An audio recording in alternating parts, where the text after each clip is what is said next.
ओम नमः सिद्धेभ्य। ओम नमः सिद्धेभ्य। ओम नमः सिद्धेभ्य। नमो जनाणम। सभी को सादर श्रद्धात्मक वंदन। आज ज्येष्ठ कृष्ण एकादशी का यह शुभ मंगल पावन दिवस है और प्रतिदिन प्रसारित होने वाले सुनकर संदेश में से आज जो संदेश हमें प्राप्त हुआ है वो श्री पुरुषार्थ सिद्धोपाय जी ग्रंथ के आधार से 8वें नंबर की गाथा के भावार्थ के आधार से लिया गया है। इसमें यह बताया है कि किस प्रकार जीव को निश्चय और व्यवहार दोनों का पक्ष छोड़कर पक्षातिक्रांत होना चाहिए, क्योंकि दोनों नयों का यदि पक्ष रखेंगे तो उससे हमारा कल्याण नहीं सिद्ध होने वाला। तो चलिए पहले हम पढ़ते हैं मूल गाथा। व्यवहारा निश्चयो यः प्रबुद्ध तत्वेन भवति मध्यस्थ प्राप्तोन्ति देशनायाः स एव फलविकलं शिष्यम। इसका अर्थ है कि जो जीव यानी व्यवहारिनो निश्चय यानी निश्चय और व्यवहार को तत्वेन वस्तु स्वरूप से प्रबुद्ध यानी यथार्थ रूप से जानकर मध्यस्थ यानी मध्यस्थ भवति होता है, अर्थात निश्चय और व्यवहार के पक्ष से रहित होता है।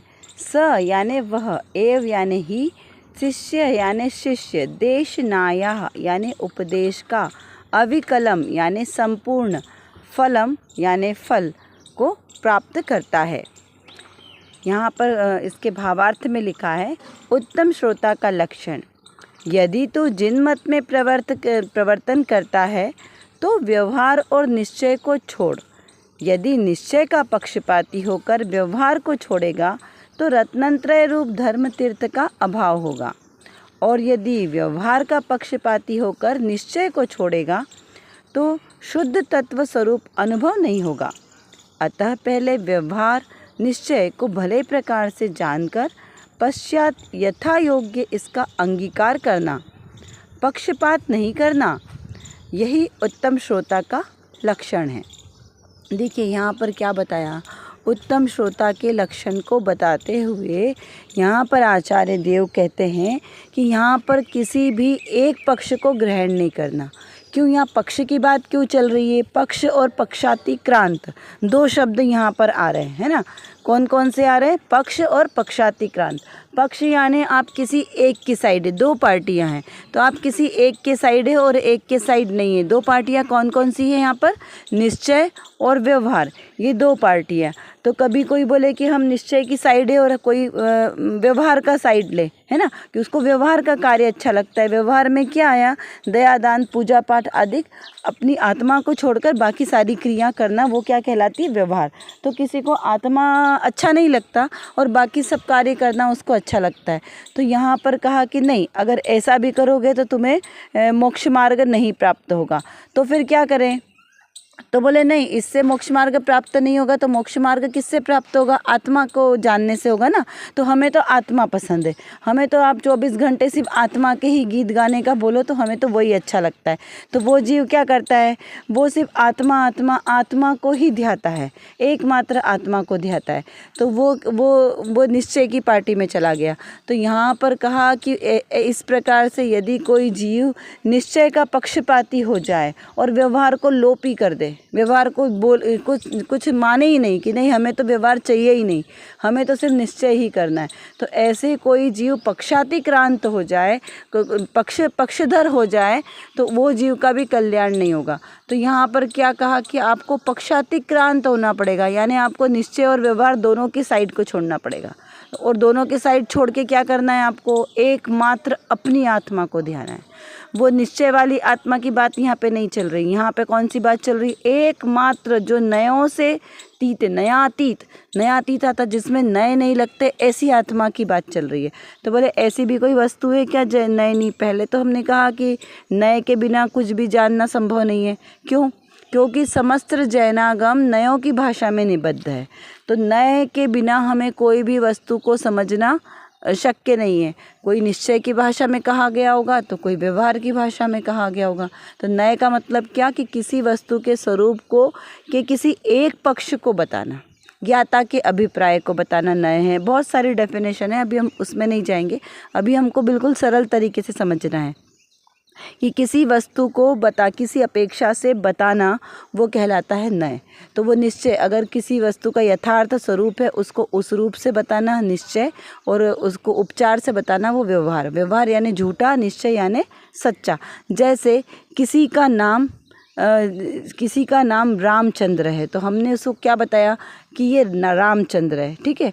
लेकिन वो रामचंद्र मिठाई वाला है ना, उसकी मिठाई की शॉप है, तो हमने उसको क्या बोला, ए मिठाई वाले, तो वो गलत हुआ, वो सुन लिया उसने, क्योंकि वो मिठाई वाला है, तो इसलिए उसको मिठाई वाला कहना उपचार हुआ, और उसे रामचंद्र कहना ये निश्चय हुआ, क्योंकि वो उसका यथार्थ नाम है। लेकिन जिस जीव को अपनी आत्मा का कल्याण करना है वो पक्ष से रहित कैसे होगा, कि उसे कोई मतलब, उसे उस जीव में क्या दिख रहा है कि हे आत्मन, उसने क्या संबोधन किया, हे आत्मन, तो आत्मन में उसका निश्चय स्वरूप आया, तो इसलिए उसका नाम व्यवहार के नाम से भी नहीं मतलब, क्योंकि रामचंद्र किसका नाम है, व्यवहार से उस शरीर का नाम है, और उसको उपचार से वो दोनों से रहित होकर एकमात्र जो सर्व कर्मों से रहित है, ऐसे निशुद्धात्मा को ध्याना। यहाँ पर ऐसी बात चल रही, तो वो है शुद्ध निश्चय। 3 नए हो गए ना यहाँ पे, निश्चय, व्यवहार और एक शुद्ध, परम शुद्ध। तो यहाँ पे परम शुद्ध की बात चल रही, यानी दोनों नयों से रहित होकर बात करना। तो यहाँ पर उसे कहा कि ऐसा पक्षातिक्रांत होकर जो जीव अपनी आत्म स्वभाव को ध्याता है उसे सच्चा श्रोता कहने में आता है। तो यहाँ पर फिर क्या कहा कि यदि निश्चय का पक्षपाती होकर व्यवहार को छोड़ेगा तो रत्नंत्र धर्म तीर्थ का अभाव हो जाएगा। अच्छा, अब अगर हमने इसको छोड़ दिया, एक नए को छोड़ दिया, तो उससे क्या हानि होगी, अब इसकी हानि बता रहे कि यदि सिर्फ निश्चय का पक्षपाती हो जाएगा और व्यवहार को नहीं करेगा तो क्या होगा, जो धर्म तीर्थ का लोप हो जाएगा, क्योंकि रत्नंत्रय में सम्यक दर्शन ज्ञान चारित्राणी मोक्ष मार्ग है ना, तो व्यवहार से मोक्ष मार्ग कौन सा है, सच्चे वीतरागी देव शास्त्र गुरु की भक्ति, विनय, पूजा, स्वाध्याय, उनकी वाणी को सुनना, ये सब काय में आ गया, ध्यान, स्वाध्याय, ये सब व्यवहार में आ गया। तो ये व्यवहार का लोप हो जाएगा, क्योंकि वो निश्चय करेगा तो व्यवहार धर्म नहीं पलेगा। तो इसलिए यहाँ पर कि ऐसा नहीं चलेगा।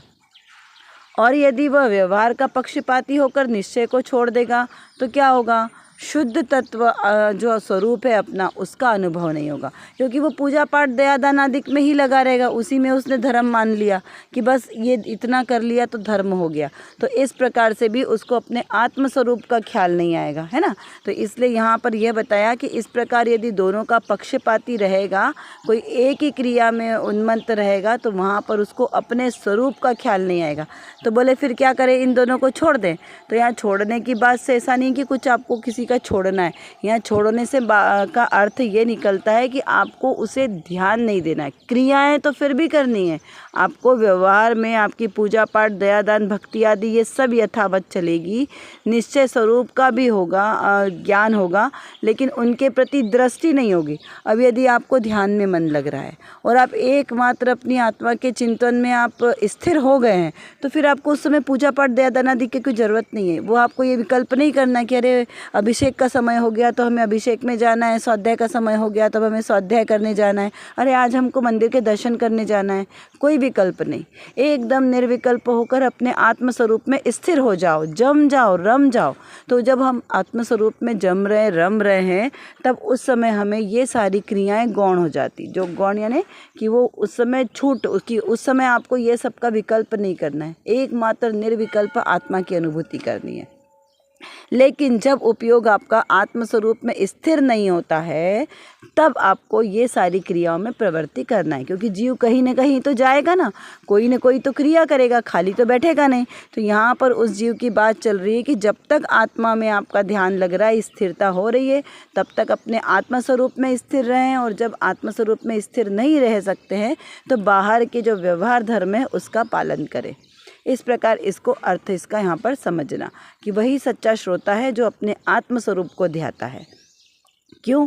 क्योंकि जब जब केवल ज्ञान होता है तब पक्षातिक्रांत ये सारी चीज़ें नए से रहित हो जाते हैं और नए श्रुत ज्ञान में लगते हैं, यानी जिनवाणी पढ़ने, पढ़ाने, सुनने, समझने, समझाने, यहाँ पर नए लगते, अनुभूति में नए नहीं लगते। और अनुभूति किसके साथ होती है? मति ज्ञान के साथ अनुभूति होती है, तो वहाँ पर नए नहीं लगते। इसलिए कहा कि पक्षातिक्रांत होकर जब आत्मा का अनुभव करेंगे तो वहाँ पे नए नहीं लगेंगे, वहाँ पर एकमात्र निज शुद्धात्मा की ही अनुभूति होगी, ऐसा समझना है। चलिए अब देखते हैं आज की रत्न कणिका में कौन सी विशेष बात आई है। यहाँ पर ज्ञानी ने प्रश्न किया है कि ज्ञानी के बिना ज्ञान गम्य नहीं, परंतु ज्ञानी जनों का साक्षात्कार होने पर भी हमारी ऐसी परिस्थिति क्यों हो रही है। क्या प्रश्न किया कि ज्ञानी के बिना ज्ञान गम्य नहीं, ज्ञानी के कोई ज्ञानी गुरु हमें उपदेश दे तो उसके बिना हमें कुछ समझ में नहीं आता, क्योंकि आगम की भाषा इतनी कठिन है कि हमें समझ नहीं आता। जब तक कोई ज्ञानी हमें समझाए तब हमें समझ आता है, परंतु ज्ञानी जनों का साक्षात्कार होने पर भी हमारी ऐसी परिस्थिति क्यों हो रही है कि ज्ञानी के द्वारा हम साक्षात समझ में आ रहा है हमें। पूज्य गुरुदेव श्री ने इतना हमें समझाया है, लेकिन उसके बाद भी हमको समझ में क्यों नहीं आ रहा है, ये शिष्य का प्रश्न है। क्या प्रश्न है कि कहा कि गुरु के बिना ज्ञान नहीं होता, लेकिन हमें तो साक्षात ऐसे महाउपकारी गुरु मिले हैं, उनके द्वारा हमें इतना अच्छे से समझाया गया है, लेकिन फिर भी हमें समझ में क्यों नहीं आ रहा है, ये शिष्य की दुविधा है।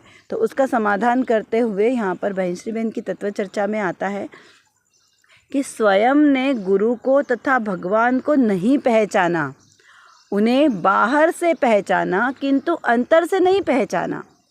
अंतर से अपूर्व रीति से कि यह सबसे अलग है और अलग कहते हैं, इस प्रकार नहीं पहचाना। गुरुदेव पंचम काल में पधारे और अनोखे ढंग से बात बताई, जिससे सबको इतना तो ख्याल आया कि और ही कुछ कह रहे हैं, कुछ नई बात कह रहे हैं। जीवन ने स्थूल दृष्टि से बाहर से भगवान को तथा गुरु को पहचाना, परंतु वे जो कह गए उसे ग्रहण नहीं किया। क्या यहाँ पर रीज़न बताया कि हमें गुरु का उपदेश ग्रहण क्यों नहीं होता? तो क्योंकि हमने सच में पहचान नहीं की, हमने प्रॉपर तरीके से गुरु को नहीं पहचाना, स्वरूप को नहीं पहचाना। उन्होंने जो बात हमें बताई हमने वो नहीं पहचानना चाहा, तो हमें कैसे पता चलेगा? अब कोई बच्चा है, स्कूल में टीचर ने तो बहुत अच्छे से उसको पढ़ाया है, लेकिन वो बच्चा ध्यान से नहीं पढ़े तो उसे समझ में आएगा क्या? नहीं। जब टीचर पढ़ा रहे हैं तब उस बच्चे का ध्यान कहाँ है? विंडो से बाहर देख रहा है। तो कोई दूसरा बच्चा क्या कर रहा है ये देख रहा है कि किसको कितना समझ में आ रहा है, कौन बच्चा लिख रहा है, कौन बच्चा सो रहा है, तो उसका ध्यान कहाँ था? बाहर के बच्चों पर, तो उसको समझ में नहीं आएगा। वैसे ही हमने भी यही किया। गुरुदेव श्री ने हमें सम्यक दर्शन का मार्ग बताया, इतना सरल रीति से बताया, और हमने क्या किया? दूसरा क्या कर रहा है? दूसरे को सम्यक दर्शन हुआ कि नहीं हुआ? हम दूसरों के सम्यक दर्शन को पहचानने में लग गए कि ये सम्यक दृष्टि है कि मिथ्या दृष्टि है, इसकी क्रिया सही है कि इसकी क्रिया विपरीत है, ये निश्चयाभासी है कि व्यवहाराभासी है कि उभयाभासी है। हमने अपनी दृष्टि कहाँ लगा ली? लोगों को पहचानने में, लोगों को जानने में, देखने में लगा दी। तो उससे क्या हुआ? नुकसान किसका हुआ? हमारा स्वयं का हुआ। क्यों? क्योंकि हमें अपना आत्मा समझ में नहीं आया, हमने पर दृष्टि की तो स्व आत्मा हमारा हमसे दूर हो गया। तो हमें क्या करना है? हमें अपने आत्म स्वरूप को पहचानना है। जो वस्तु स्वरूप का लक्षण पूज्य गुरुदेव श्री ने हमें बताया, और किसके द्वारा बताया? वो तीर्थंकर भगवान महावीर स्वामी की वाणी में जो वस्तु का स्वरूप आया, वो वस्तु का स्वरूप ऐसा का वैसा जो गंधर्व देव ने समझा के उसको अपने गूथा, और गूथ के जो ग्रंथ रूप में रचना हुई, उस ग्रंथ रूप में रचना जो हमें सरल करके समझाई, वो एज इट इज़ परंपरा से, पूर्वाचार्यों के आधार से जो हमारे पर जिनवाणी आई, उसको हमने ऐसा का ऐसा ग्रहण नहीं किया। उसमें क्या किया? छल ग्रहण किया। और आचार्य कलिकाल सर्वज्ञ देव आचार्य कुंद देव ने क्या बोला? छलम न घेतव्यम, मैं तुम्हें एकत्व विभक्त स्वरूपी आत्मा दिखलाऊंगा। क्या बोला? पक्का हमें बताया कि मैं तुम्हें दिखाऊंगा ऐसा एकत्व स्वरूपी आत्मा, लेकिन तुम छल ग्रहण मत करना, मैं तो तुम्हें दिखाऊंगा और निश्चित दिखाऊंगा, और जैसा मैं दिखा रहा हूँ वैसा तुम देखो देखोगे तो तुम्हें अवश्य अपना आत्मा दिखाई देगा, लेकिन तुम छल ग्रहण मत करना। और हमने क्या किया, वही किया जो गुरु ने मना किया। वो छोटे बच्चे की तरह, छोटे बच्चे को बोलोगे कि बेटा यहाँ पर आग है, इसमें इसमें हाथ नहीं लगाना, ये दीपक में हाथ नहीं डालना वरना हाथ जल जाएगा, तो बच्चा क्या करेगा, बार बार उस दीपक में हाथ लगाएगा। उसको मना किया था ना कि दीपक में हाथ नहीं लगाना, तो भी वो बार बार हाथ लगाएगा। महिलाओं को यदि कोई बोले कि अरे इस बात को किसी को बताना मत, तो वो पहले जाके सबको बताएगी, है ना। तो इस प्रकार उस छोटे बच्चे की तरह जब हमें आचार्य देव ने कहा कि छल ग्रहण मत करना, और हमने क्या किया, छल ही ग्रहण किया, उसमें से वस्तु स्वरूप को ग्रहण नहीं किया, छल को ग्रहण किया। तो अब जिस श्रोता को अपना कल्याण करना हो वो क्या करेगा, छल ग्रहण नहीं करेगा, पक्षातिक्रांत नहीं होगा, तभी उसका कल्याण होगा। और वही श्रोता कैसा कहलाएगा, सच्चा श्रोता कहलाएगा। तो कैसा, यहाँ पर क्या ग्रहण नहीं करना है, पहले स्वयं ने गुरु को तथा भगवान को नहीं पहचाना। पहले सच्चे देवशास्त्र गुरु की पहचान करो, जो वीतरागी, सर्वज्ञ और हितोपदेशी है। ऐसे सच्चे देवशास्त्र भगवान भी वही भगवान है, अन्य कोई भगवान नहीं है। जो वीतरागी नहीं वो भगवान नहीं कहलाते, क्योंकि राग द्वेष से रागांश भी शेष होगा तो वो भक्ति भी सच्ची भक्ति नहीं रहेगी।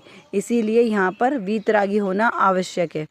उन्हें बाहर से पहचाना किंतु अंतर से नहीं। बाहर से तो हमने पहचान लिया कि भाई ये जो तीर्थंकर भगवान की मुद्रा दिख रही है मंदिर में, जो प्रतिमा जी विराजमान है, ये कैसी है, ये दिगंबर मुद्रा है, सौम्य मुद्रा है, ये परम वीतरागी मुद्रा है, यही मेरे कल्याणकारी है। ये जिनवाणी जो जिनेंद्र देव द्वारा लिखी गई है, जिसमें वीतरागता का पोषण किया गया है, यही जिनवाणी सच्ची है और मेरे लिए हितकारी है, उपकारी है। ऐसा हमने बाहर से तो पहचाना, लेकिन अंदर से नहीं पहचाना। अंदर से अपूर्व रीति से यह सब अलग है। क्या कहा, अंतर से अपूर्व रीति से कि यह सबसे अलग है। क्यों अलग है, क्योंकि इसमें मेरे आत्मा की बात बताई है, इसलिए ये सबसे अलग है। और अलग कहते हैं, इस प्रकार नहीं कहते। कैसे पहचानना है कि ये मेरे कल्याण की बात है और मुझे इस पर ही चलना है। ये जो वीतरागता की बात इस जिनवाणी में लिखी है, इसी रीति से अनंत सिद्ध हुए हैं, अनंत सिद्ध होंगे और अनंत सिद्ध हो रहे हैं। तो मुझे भी क्या करना है, इसी मार्ग का अनुसरण करना है, तो ही मेरा कल्याण होगा। गुरुदेव श्री पंचम काल में पधारे, क्योंकि देखिए जब कैसा तांडव था, हिंसा का तांडव चल रहा था, चारों ओर हिंसा अपनी चरम सीमा पर थी। उस समय भगवान महावीर का जन्म हुआ और उनके उपदेश जो कितना अभी चल रहा है, निर्वाण उत्सव 2551 निर्वाण उत्सव चल रहा है। और जन्म संवत देखें महावीर भगवान का, तो यहाँ 2623 जन्म संवत है। तो इतने वर्षों से जो जिनवाणी का अथाह प्रवाह हो रहा है परंपरा से गुरुओं के द्वारा, वो गुरु उस वाणी को एक समय जब ऐसा आया जब विरोधियों ने, अन्य मतियों ने हमारे जिन शासन की बहुत दुर्दशा की, उस समय मुनियों का भी विचरण सब कुछ बंद कर दिया गया। तो उस समय में जब शांति सागर महाराज जी ने फिर से आके जो जिन शासन में निर्ग्रंथ मुनियों की परंपरा को प्रारंभ किया, उसके बाद एक पूज्य गुरुदेव श्री हुए जिन्होंने वस्तु के सत्य स्वरूप को समझाया। उसके पहले तक तो क्या था, लोग क्योंकि धर्म का लोप हो गया था ना, तो धीरे धीरे जिसको जितना अपनी अपनी बुद्धि से समझ में आया उसने उतना समझा। तो जीवों को सिर्फ मात्र पूजा पाठ आदि करना, भक्ति विधान इतना ही समझ में आया। कहीं कहीं कोई लोग स्वाध्यायी भी थे, लेकिन फिर भी आत्मा के उस मूल स्वरूप को निश्चय से नहीं जानते थे।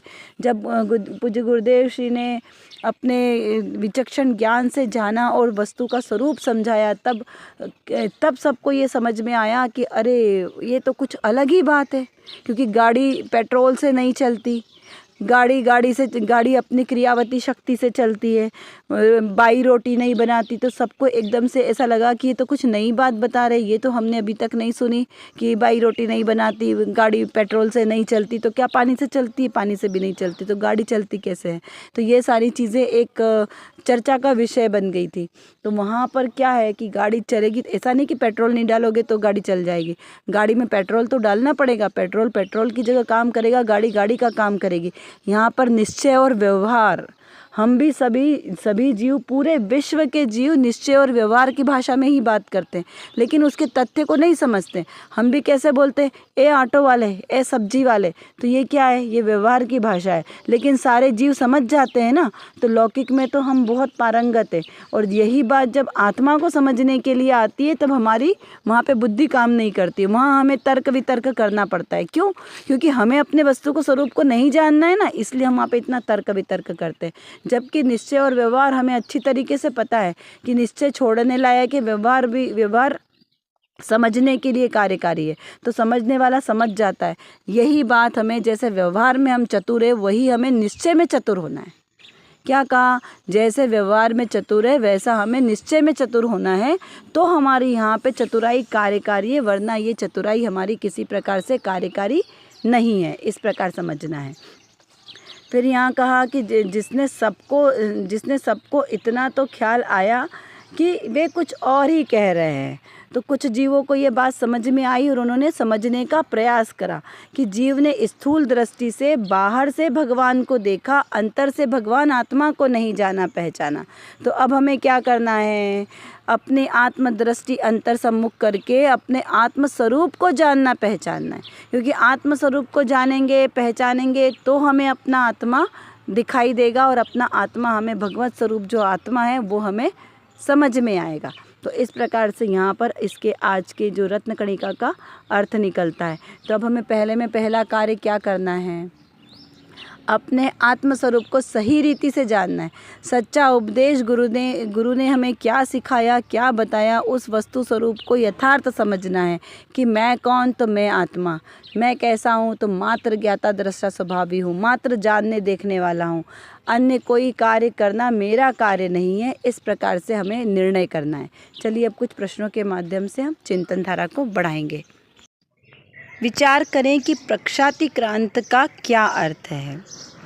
यदि जीव व्यवहार को ग्रहण करते हैं तो उसमें क्या दोष लगता है, और यदि जीव निश्चय को ग्रहण करे तो उसमें क्या दोष है, क्या उसे हानि होगी, क्यों उसे निश्चय और व्यवहार को यथार्थ रूप से जानना चाहिए और ग्रहण करना चाहिए। क्या निश्चय और व्यवहार एक साथ हो सकते हैं? क्या विचार करना है कि निश्चय और व्यवहार क्या एक साथ हो सकते हैं? तो वस्तु स्वरूप के एक समय में एक साथ तो रहेंगे, लेकिन वस्तु का कोई एक स्वरूप ही ऊपर मुख्य होगा और दूसरा गौण होगा। तो मुख्य और गौण की बात है यहाँ पर, ठीक है। उसको थोड़ा सा सूक्ष्मता से विचार करना है कि कब कब हम निश्चय का पक्ष लेते हैं और कब कब हम व्यवहार का पक्ष लेते हैं। इस प्रकार से विचार कीजिए कि हमारी भूल कहाँ हो रही है, क्यों हम अपने आत्मस्वरूप से अनभिज्ञ हैं।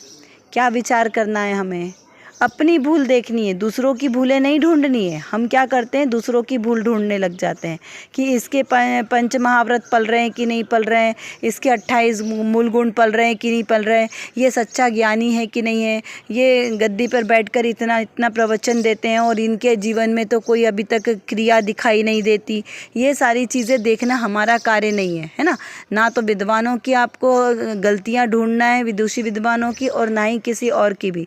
तो यहाँ पर क्या करना है, स्वयं की गलती ढूंढेंगे तो अपना कल्याण होगा। दूसरों की गलतियां ढूंढने से अपना कल्याण नहीं होगा। वो जो जीव है, जिसको ज्ञान जो शास्त्राभ्यास आदि कर रहा है, उसमें यदि आपको भूलें दिख भी रही है ना, तो वो जीव सजग है अपने स्वरूप को जानने के लिए। तो वो तो जब भी आत्मकल्याण करने बैठेगा और तब अपनी गलतियां जितनी भी उसके अंदर होगी ना, वो उसको दूर कर लेगा क्षण मात्र में। लेकिन हम जो उनकी गलतियां ढूंढते रह जाएंगे तो हम उनकी गलतियां ही ढूंढते रह जाएंगे, हम अपने स्वरूप को कभी प्राप्त नहीं कर पाएंगे। तो यहाँ पर तो ये विचार करो कि यदि किसी ने हमें एक अक्षर का भी ज्ञान दिया, यदि किसी के माध्यम से हमें अपना स्वरूप समझ में आया है, तो बस अपना स्वरूप समझ लो, जान लो और निश्चिंत हो जाओ। दृष्टि इतनी समीचीन होनी चाहिए, जैसे गुरुदेव जी कहते हैं ना कि सभी भूलेला भगवान है, सभी में भगवान आत्मा देखो। ऐसे जब हम सब में सिद्ध समान शुद्ध भगवान आत्मा देखेंगे तो हमें अपना स्वरूप जल्दी समझ में आएगा। कर विचार तो पाम, हम जितना विचार करेंगे उतना ही हमारा विषय क्लियर होगा, क्योंकि हमारे पास समय की कमी है और जानना बहुत ज़्यादा है। और किसको जानना है? अपने ही ज्ञायक स्वभाव को जानना है। तो जब तक हम अपने इस ज्ञायक स्वभाव को नहीं जानेंगे तब तक हमारा कोई भी कार्य सिद्ध नहीं हो सकता। तो एकमात्र जो मेरे अंदर मतलब मेरे आत्म स्वभाव में जो ज्ञान नाम का विशेष गुण है, इस गुण को एकमात्र अपने ज्ञायक स्वभाव को जानने में लगाएं तो निर्विकल्प दशा की प्राप्ति होगी, और इस निर्विकल्प दशा के ही आश्रय से हमें शाश्वत सुख की प्राप्ति होगी। तो वो शाश्वत सुख हमें प्राप्त हो, इसीलिए पुरुषार्थ करना आवश्यक है। उसके लिए व्यवहार से तो सच्चे वीतरागी देवशास्त्र गुरु का आश्रय लेना योग्य है, और निश्चय नय से मेरी निज शुद्धात्मा का आश्रय लेना ही सर्वश्रेष्ठ उपाय है। अभी के लिए बस इतना ही। विशेष चर्चा हम आगे की कक्षाओं में करेंगे। तब तक हम अपने आत्मस्वरूप को जानें, पहचानें और उसी में लीन रहें। इसी विशेष मंगल भावना के साथ आप सभी को सादर जय जिनेंद्र।